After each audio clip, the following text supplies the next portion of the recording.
It was a Christmas morning when the Walker family gathered around their tree, the soft glow of holiday lights reflecting off the neatly wrapped gifts. Laughter and chatter filled the room as they exchanged presents, savoring the warmth of the season. Among the brightly colored packages, one stood out, a small box wrapped in deep red paper, tied with an intricately braided golden ribbon. No one in the family claimed to have brought it, but the tag simply read, "For all of you." At first, the Walkers assumed it was a thoughtful gesture from a neighbor or a friend who had stopped by unnoticed. Intrigued, they decided to save the mysterious gift for last. But as the pile of unwrapped presents dwindled, the box began to emit a faint sound, a soft, rhythmic hum that seemed to resonate through the room. Everyone froze, their eyes fixed on the curious package. Did it just make a noise?" asked Mia, the youngest of the Walkers, clutching her new teddy bear tightly. The family exchanged puzzled glances. "Maybe it's a toy with a built-in sound effect," suggested James, the eldest sibling, his tone uncertain. But as the minutes passed, the sound grew louder and more distinct. What had started as a gentle hum evolved into a series of melodic tones, almost like a music box, but with an otherworldly quality that sent shivers down their spines. Emma Walker, the matriarch of the family, reached out to inspect the box. It was heavier than she expected, and the red wrapping paper felt oddly cool to the touch. "It's probably just a clever gadget," she said, trying to reassure herself as much as her children. But when she brought the box closer to her ear, the sound shifted, morphing into a low whisper. Startled, she dropped it back onto the table. "What did it say?" asked Mia, her wide eyes brimming with curiosity. Emma hesitated, unsure if she had imagined it. "It sounded like words," she said, her voice barely above a whisper. "But I couldn't make them out." The once festive atmosphere grew tense as the family debated whether to open the box. James, always the skeptic, argued that it was just a malfunctioning gadget. "Maybe someone accidentally left it here," he reasoned, though his voice betrayed a hint of unease. Mia, on the other hand, insisted they open it, eager to uncover the mystery. "What if it's something magical?" she said, her excitement cutting through the tension. But Emma wasn't convinced. Something about the box felt wrong, almost alive, as if it were reacting to their presence. The whispers grew louder, forming phrases that were just barely audible. "Let us out," it seemed to say, though no one could be sure. Unable to ignore the growing unease, Emma decided to call her neighbor, Mrs. Cartwright, an elderly woman known for her fascination with antiques and oddities. When Mrs. Cartwright arrived, she examined the box carefully, her expression growing more serious with each passing moment. "This isn't ordinary," she finally said. "The craftsmanship. It reminds me of something I've seen before, but I can't place it." She ran her fingers over the golden ribbon, which appeared to be woven from fine metallic threads. "This isn't just decoration," she muttered. "It's a seal, meant to keep something contained." Her words sent a chill through the room. The Walkers stared at the box, now sitting in the center of the table as if it were the focal point of the entire house. "Contained?" James asked, his voice breaking the silence. "Contained like what? A prank? A spirit?" Mrs. Cartwright didn't answer immediately. Instead, she reached into her bag and pulled out a small magnifying glass, inspecting the edges of the box. Her breath caught as she spotted something faint but deliberate etched into the paper itself. Symbols she didn't recognize, but that seemed to pulse faintly under the light. "Whoever gave this to you," she said carefully, "knew exactly what they were doing." The Walkers' unease grew as the mysterious sounds intensified. The box now emitted an almost rhythmic pattern of whispers and hums, creating a melody that seemed to burrow into their minds. Even Mrs. Cartwright, usually unflappable, appeared shaken. "If you're going to open it," she said gravely, "you need to be prepared for what's inside." Despite Mrs. Cartwright's warning, The walkers couldn't shake their curiosity. The box sat in the middle of the table, its whispers growing softer but more distinct. Phrases like, "We've waited so long," and "Open the way," floated through the air, barely audible yet impossible to ignore.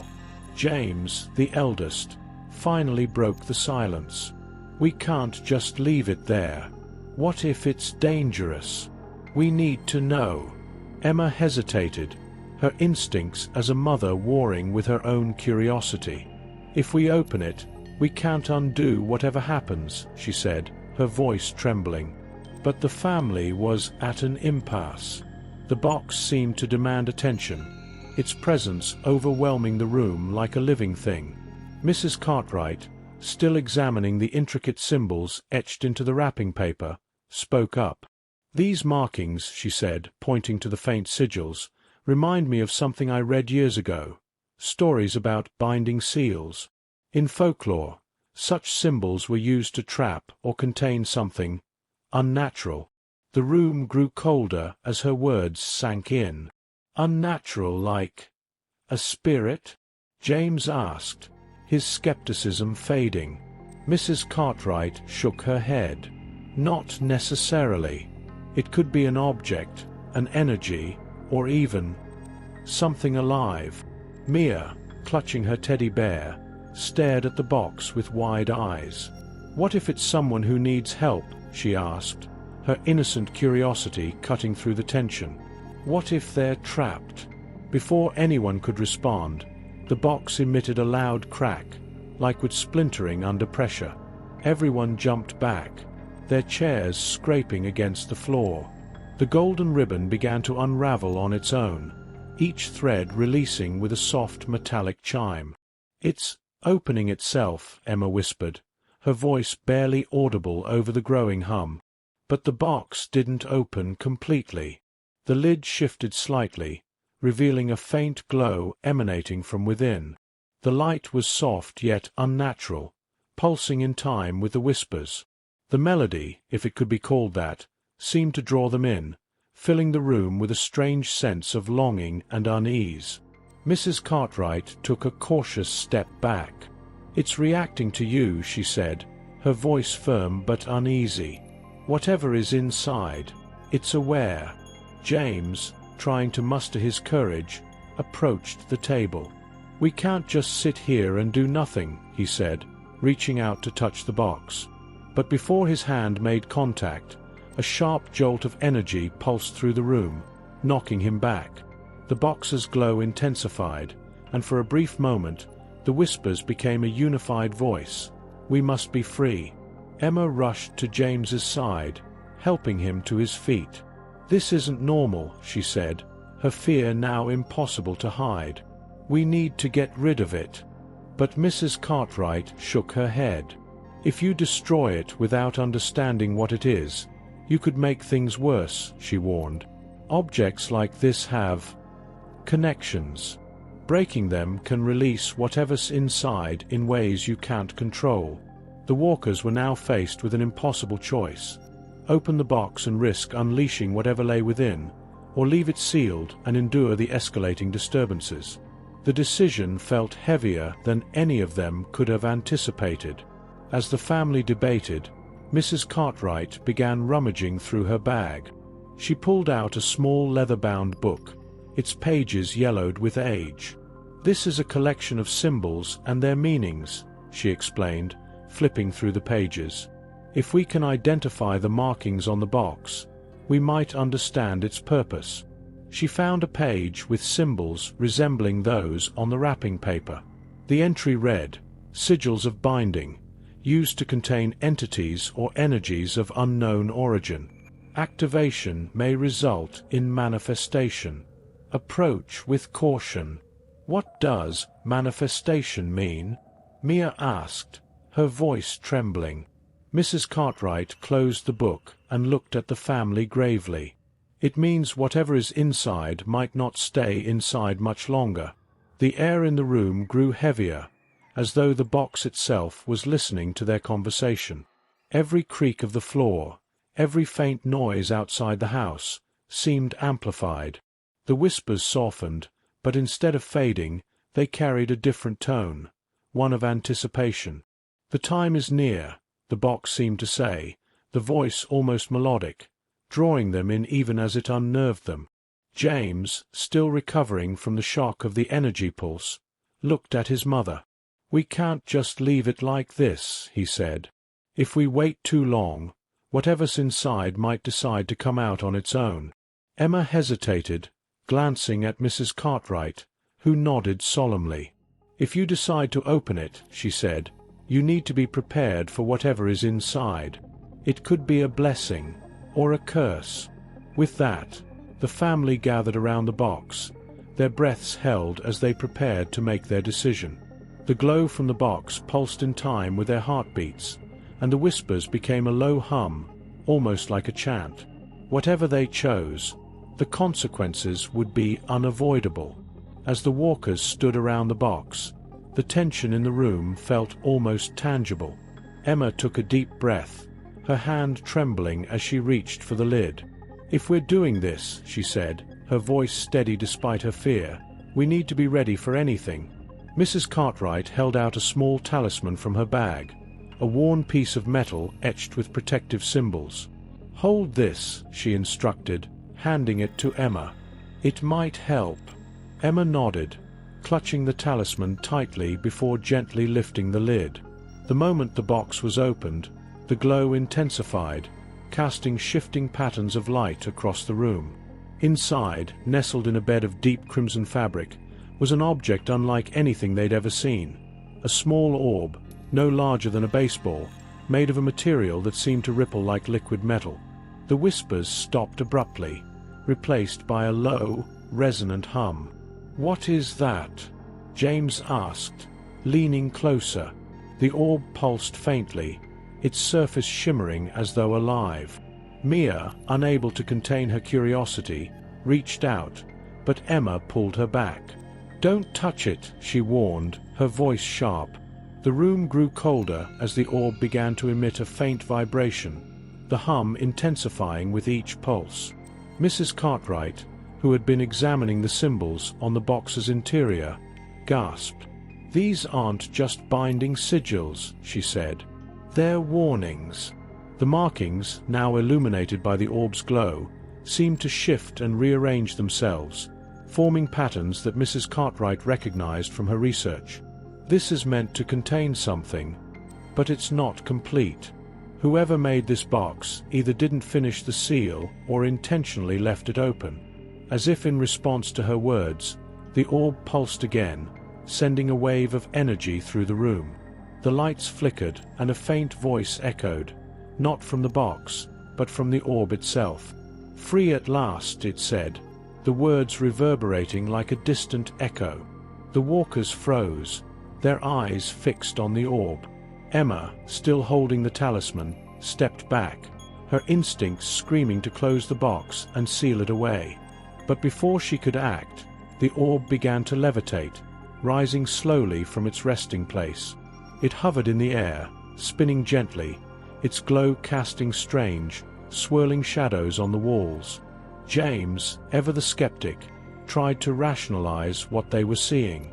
"It's got to be some kind of technology," he said, though his voice betrayed his uncertainty. "Maybe a drone or a hologram, something experimental." But Mrs. Cartwright shook her head. "This isn't technology," she said firmly. "This is something older." The orb began to emit a series of tones, almost like a song, the melody haunting and otherworldly. The tones seemed to resonate with the house itself, causing the walls to creak and the floorboards to vibrate. Mia, clutching her teddy bear, whispered, "It's like it's talking to us." Emma, still holding the talisman, took a step forward. "What do you want?" she asked, her voice trembling but determined. The orb's glow intensified, and the tones coalesced into a single, clear message: to return. Mrs. Cartwright's expression darkened. "Return where?" she asked, but the orb did not respond. Instead, it began to spin faster, the hum growing louder until it was almost deafening. The lights in the room flickered violently, and the air grew heavy with an unexplainable energy. Then, as suddenly as it had begun, the orb stopped spinning and hovered motionless.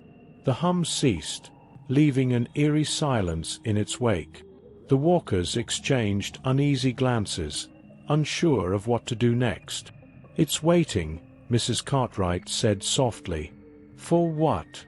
James asked, but before anyone could answer, the orb emitted another pulse of light.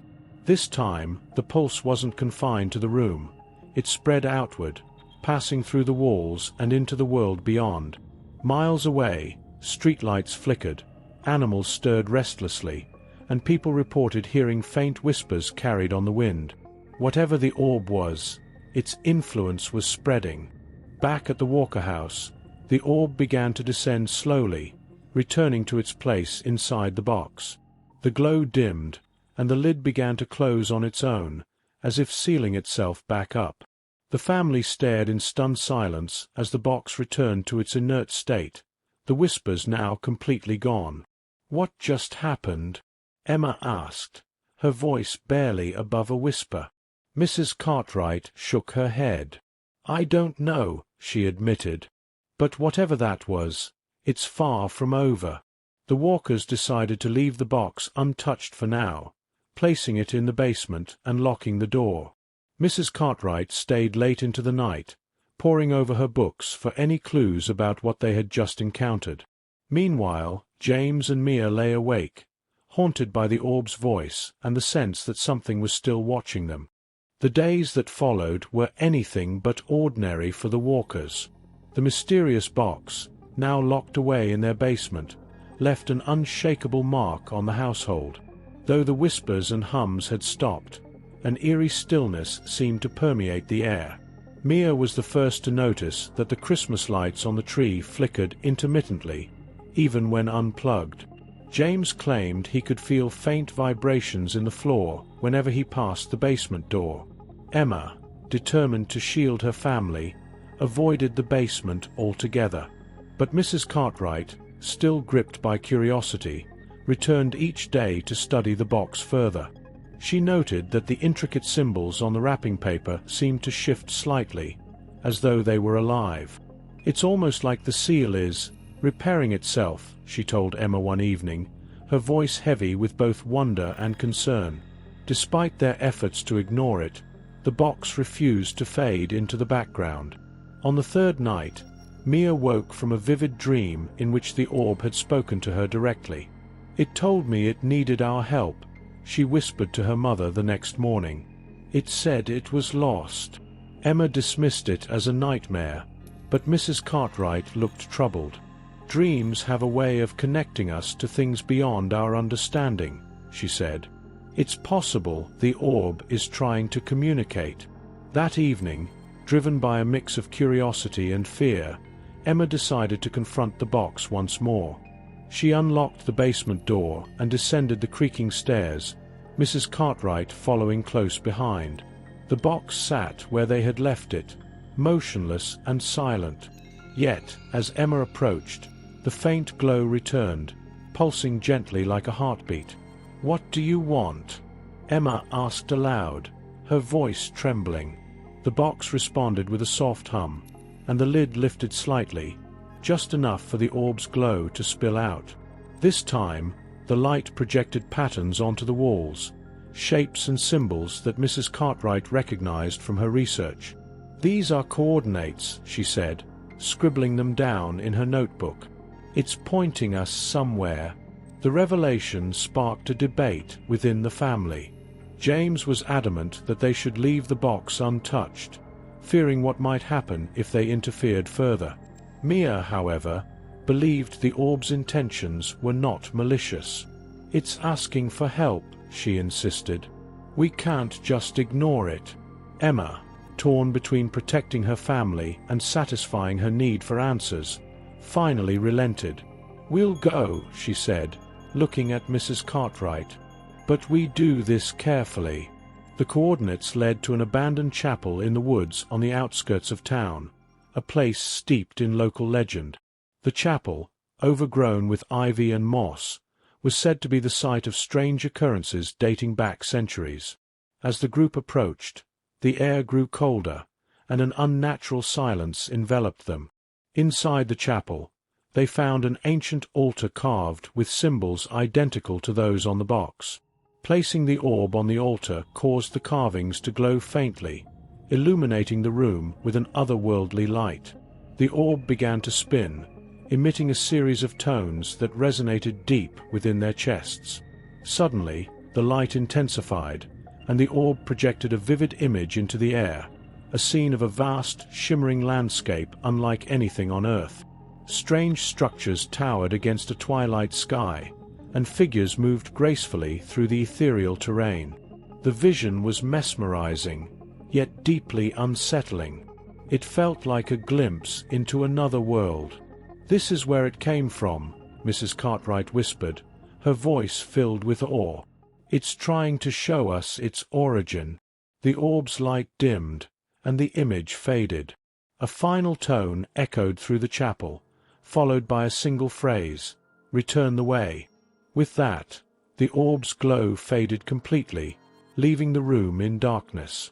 Back at the Walker house, the family agreed to bury the box and the orb in a remote location, hoping to sever its connection to their lives. But the experience left them forever changed. Emma, once a skeptic, couldn't shake the feeling that they had been part of something far larger than themselves. James found himself plagued by questions about the orb's true nature, while Mia often stared at the night sky, wondering if the orb's home still watched over them. As for Mrs. Cartwright, she dedicated herself to uncovering the truth about the sigils and their connection to the orb. Her research hinted at a recurring pattern, stories of objects appearing throughout history, bearing symbols and messages tied to unseen realms. "This isn't the first," she told Emma before leaving, "and it won't be the last." Though the box was gone, its legacy lingered. The Walkers couldn't forget the orb's whispered plea, nor the glimpse of the world it had shown them, and as the years passed, they often wondered, had they helped the orb find its way home, or had they merely delayed its return? On the following Christmas Eve, as snow fell gently outside the Walker house, Emma thought she heard a faint hum in the wind. She paused, listening intently, but it was gone as quickly as it had come. Yet, deep down, she knew the mystery of the box was far from over.